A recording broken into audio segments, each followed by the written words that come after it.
tell you the kind of person who doesn't make it. He said the preening leader who likes to delegate everything. None of those guys make it.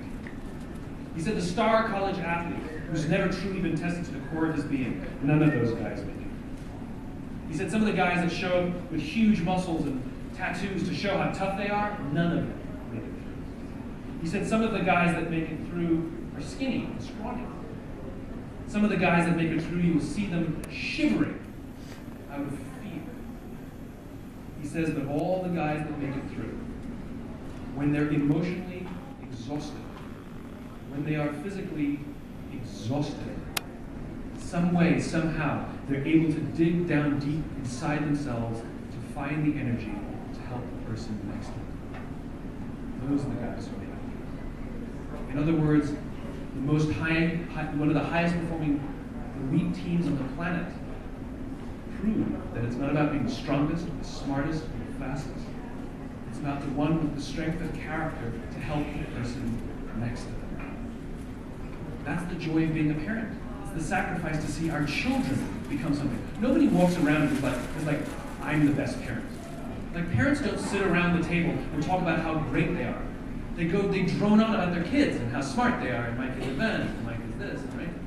The joy of seeing the children rise up, the children accomplish something, the children become something. That's the joy of being parenting. That's what makes all the sacrifice. The destroyed house, and the destroyed backseat of your car, and eating macaroni and cheese out of a plastic bowl in the sink, like, it's all worth it. Leadership is exactly the same. It's hard work. It can be lonely. Sometimes you go to bed asking yourself, what's it all worth? And it's those glimmers. When you see somebody to your left, to your right, somebody you care about, somebody in your charge, achieve something they didn't think they were capable of. And all of a sudden, all the sacrifices are worth it. Something else happens in the Navy SEALs. People drop out of buds all the time in onesies and twosies.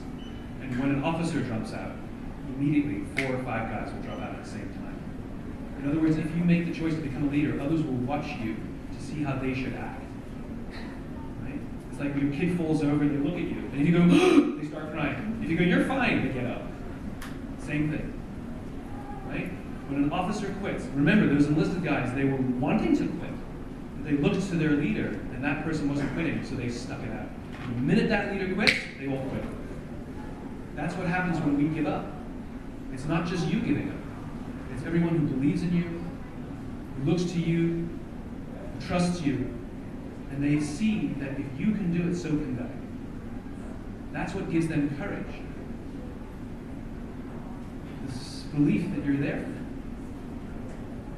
It's like a trapeze artist would never try a new death-defying act if they did not have a net below them. You're the net. There's nothing more powerful than when somebody says to you, I believe you. I believe in you. I've got your back. There's nothing you can break that I can't help fix. I will continue to believe in you even when you stop believing in yourself. That's what gives us the courage to do difficult things. That's what gives us the courage to be the leaders we wish we had. It only takes one person to go first with the entire group to raise their hand and say, I know. And that's the remarkable thing about leadership, which is if you commit yourself to that path, you will be amazed at the number of people who will be there for you when you doubt yourself, who will be there for you when you stumble. When you decide to leave to take another job, they will all quit and go with you. It is the greatest compliment you can ever be given, that someone will follow you simply because you chose to take care of them. This is not what our world looks like. We live in a world that prioritizes me before we, profit before person, external constituency before internal constituency, short-term before long-term, immediate growth versus long-term growth, numbers growth versus personal growth. Nobody in here wants to be managed. Nobody wakes up in the mornings and says, I'd love to be managed. We wake up in the mornings and I want to be led. And we need more leaders. And mark my words, a lot of the things that we're suffering today are simply symptoms. And we don't want to treat the symptoms, we want to treat the cause. The causes a lack of good leadership. Yes, we can whine and complain, but what I would rather do is that we all stand up and say, I will try in some small capacity to be the leader I wish we had. And here's the best part about it. It's a practice, it's a skill. You start small. Like going on a date. You go once. You go again. You be more vulnerable. Take a few more risks. And before you know it, you have a relationship where you fall in love with someone, they trust you, and you trust them. It's the same thing. Start small. Practice. You fall forward, you fall back, it's okay. Have a leadership buddy. Somebody who you say, let's go on this journey together. It's too difficult to go on by yourself. We're in a bookstore that has tens of thousands of books. There is a section in this bookshop called self-help. There is no section in this bookshop called help others. That's a problem. How can I lose 10 pounds? How can I find the job that I want? How can I find love? How can I help my friend live a healthy lifestyle? How can I help my friend find a lifetime of joy in their job? How can I help someone else find the person of their dreams? It's the act of service that makes human beings happy. Think about the things we want written on our tombstones. Nobody wants the last balance of their bank account written on their tombstone. We want what we did for others. She cared. She loved. He inspired. She gave. We write mother, father, sister, which are all services to begin with. That's how we want to be remembered, by what we did for others. In other words, human joy, fulfillment, the deepest kind of inspiration you can ever feel comes from the desire to sacrifice a small part of yourself so that someone else may be. That's what this is about. This silly little book. It's simply a reinforcement that we need each other. That we will not change the world by ourselves. And that we all have a role to play. A piece of the jigsaw puzzle. Right? You know when you do a jigsaw puzzle, the first thing you do is put the box against the wall. My piece of this puzzle, our shared vision, my job is to point at the box. That's what I do. I write books, I give talks, just reminding us and pointing to us what the world should look like. Maybe some pointers on how to get there. Put the red pieces together, put the blue pieces together, it'll help us later on. That's my job. My job is to point the box. And what all of you who showed up here today, by showing up, you said that you have a piece of the puzzle. Maybe you own a company, and you're going to lead in the way that we share, the vision we share. Or maybe you're in a company, and you're going to practice being the leader you wish you had. Or maybe you're a student, and you're going to become an expert, or an advanced student, no one's an expert, in leadership. You're going to commit yourself to grow, become that leader that your dad or mom doesn't have. For no other reason than you want to see the world that we talk about exist. When I look out here, I see pieces of puzzles. It's the same puzzle. And the question is where we all fit. Because I can tell you, the more of us that come together and elect us to be the leaders we wish we had, we look back in 10 or 15 years, and the world is completely different from the world we live in now. Completely different. But we will undo all of the madness from the 80s and 90s. Where most of our friends will say when we go out for dinner with them, I love my job. Right now that's a rare thing. It's like a lottery. Oh, you're so lucky. That will become the norm. That will become the norm. If we work together. Thank you very much.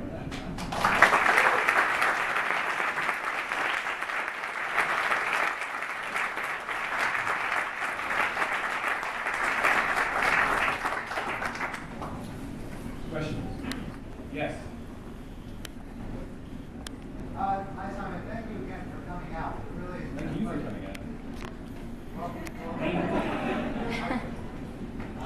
So, as an entrepreneur, you talk about the difference between scaling a business and growing it. Yeah. Because they're two totally different things. Yeah. Can you talk about like that defining moment when you first met your handle the deal, leave that responsibility to someone else? I'm sure it was scary to do that. Yeah. Give them the total. You're assuming that I've done that. Yeah. Yeah. Tell us about that moment and what it was like. Yeah, it's not an event. It's more like Wile E. Coyote ripping his nails into the sand as he falls gently off the cliff. when you start a business, you're chief cook and bottle washer, and you do everything, you do the jobs you love, and you do the jobs you hate, you do the jobs you're good at, and you do the jobs you're bad at, you have no choice. And then when someone comes in and says, I can help, there's an element of excitement, and there's an element of doubt. There's an element of, oh my God, I can now focus on stuff that I'm better at, and there's also an element of absolute sheer terror, because it's like the first time you have a baby, and it's the first time you're going to go out and give your child to the babysitter for the very first time. And you take a deep breath and you let go a little bit. And then it goes okay. And then you take another deep breath and let go a little bit more. And then at some point, especially if they love you and they care about you and they care about your vision, they'll yell at you and tell you, leave me alone, I can do this without you. And you go, okay. And then it starts to work. And then you find yourself a resource to them. You find yourself in a position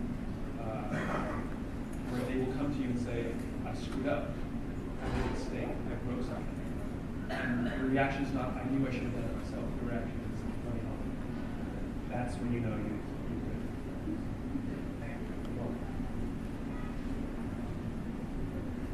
Yes?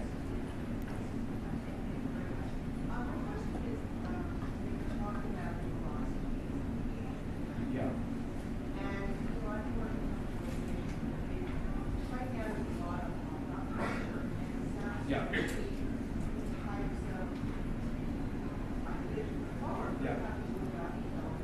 Yeah. Yeah.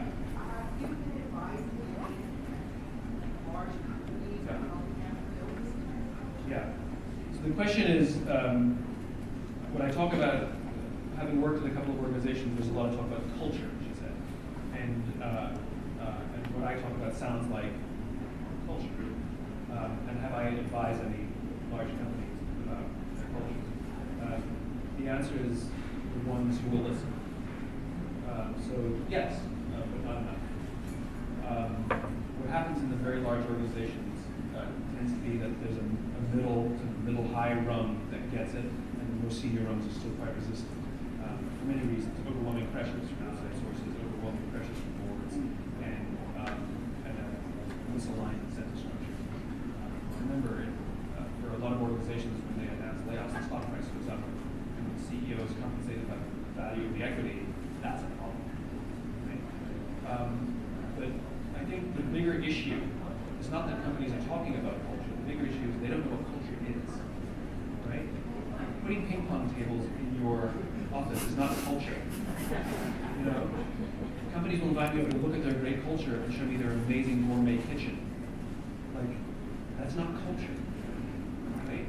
Culture is the character of a group of people. So we will describe the character of our friends, right? We say they have high moral fiber. That person is a strong character, which means high integrity, trustworthy, etc. But when you put a group of people together, the way we describe the character of a group of people, we call it culture. And strong cultures have high moral fiber, high integrity, honesty. And weak cultures, regardless of how many ping pong tables and how gourmet their kitchens are the total opposite, and they're untrustworthy. And though they may be nice people, charming, totally fun to hang out with, as the SEALs say, I wouldn't trust them with my wife or my money. Right? That's how they sort of talk about trust. Right? Trust on the battlefield, but I wouldn't trust them with my wife or my money. So they'd be good at what they do, but I wouldn't be vulnerable. There's so much talk about get the right people on the bus, right? Like it's a game of chess that you just move people on and off. But nobody ever talks about which bus, who's driving the bus, in which direction is the bus going, right? That's part of culture. It's part of shared vision and shared values. It's not just about putting people in the right seats. Yes, that's important. Second, but unfortunately, we hire too quickly. We fire too quickly. Great organizations actually hire very, very slowly and rarely if ever fire. They're so protective of the culture. So I'll give you an example of an organization that understands its culture and how it manifests. So it's a true story. A group of military recruiters went to a high school. And the Army recruiter stands up and says, let me tell you why you want to be in the Army. It's a beautiful PowerPoint. naval recruiter stands up and says, no, no, no, he's wrong. Let me tell you why the Navy's better. This is like corporations telling you why they want to work for them, right? The Air Force recruiter stands up and says, they're both crazy. Let me tell you why the Air Force is better. The Marine recruiter, with no PowerPoint, stands up, walks to the edge of the stage, looks around the auditorium, and says, nope, I don't want any of you. He says, you have to understand, the Marine Corps is the most difficult thing you will ever do in your entire life, emotionally or physically, and I don't think anyone in here is tough enough to be in my Marine Corps. If you think I'm wrong, I'll be in the back of the room. Two things happen there. He's putting up a filter. He only wants one kind of person to enlist. He only wants somebody with a moral fiber, a toughness, to join, as he describes it, my Marine Corps. And one of the things the Marines do that is so sophisticated, and the complete opposite of lots of corporate America, they take their best Marines off the front line and make them recruiters. In a lot of corporate America, if you're a recruiter, it's like a dead-end job, right? If you're a recruiter, you're like, oh, right? It is the most important job. It is the first line of building and protecting the culture. And the Marines take the best Marines off the front lines, make them recruiters, and it's considered an honor to be a recruiter. Because what the Marine Corps says is, we trust you to protect what we have built for 200 years. Don't screw it up. Because if you screw it up, the organization will break. They take it deeply personal to protect their Marine Corps. So culture is a thing that we hold dear, and we are very, very cautious who we let in, because it is our moral fiber. And I don't believe most companies get just how intense it is. Yes?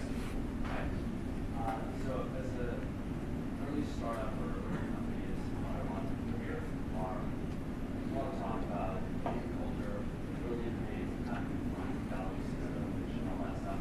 And then there's a lot of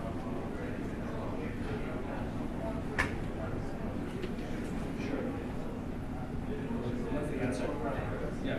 So the question was, when you're a small company and you're shaping your culture, some will say, figure it out, right? You got to make those decisions now. And some will say, well, you don't really know if the culture forms as you grow.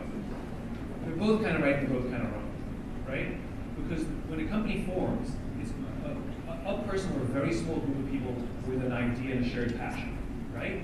And the first people who join them are the people who believe in their vision, probably know them personally. You probably know them personally. So the culture that's forming is forming around the personalities of those founders, right? The challenge is growth. Because as you grow, you're going to start hiring quicker, you're going to start hiring people who weren't your friends, you're going to start hiring people who you don't have history with, right? And eventually, you won't even be hiring them. Somebody else is going to be hiring them. And so, the culture is absolutely based on you. Virgin is Richard Branson. Apple is Steve Jobs. You know, Facebook is Mark Zuckerberg, right?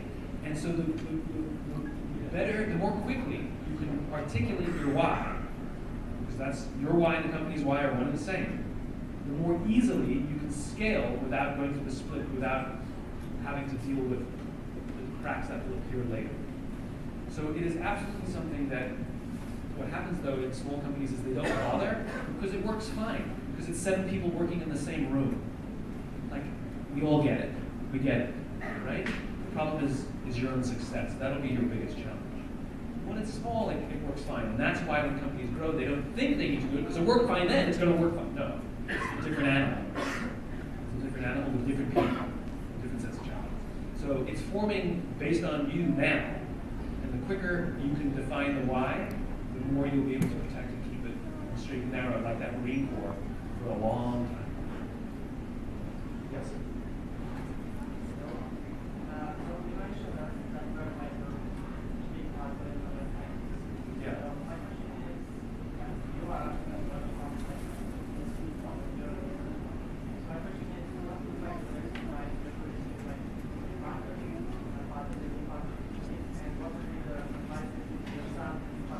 Oh my God, okay.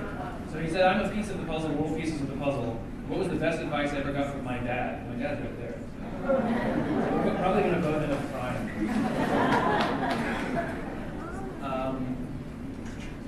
I'll tell you. It wasn't a specific piece of advice. I don't even know if you know. It wasn't specific. specific piece of advice.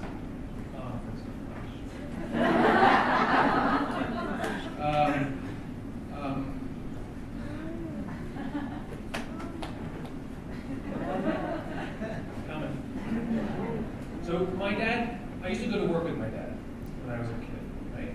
And he was an executive at this company, and I would go to work with him and not think anything of it, and see how he interacted with everybody and not think anything of it, and not realize how much I was learning when I would go to work.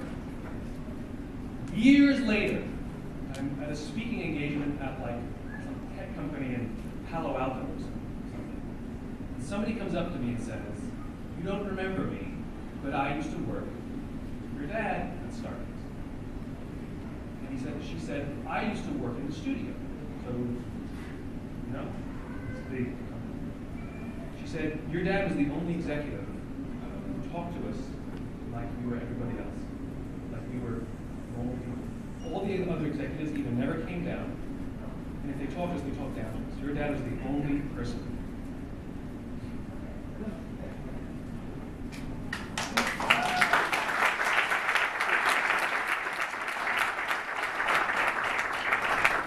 Treated everybody the same. And that's how my sister and I have both grown up. She's an executive now, and I do my thing. And I think we both, I wouldn't know it.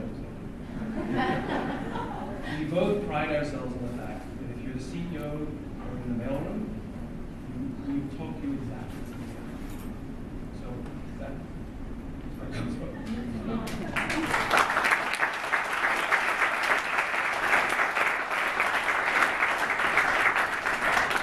Not looking over there. Stalling. The best advice I would give, you know, my dad never gave me that advice. He just modeled it.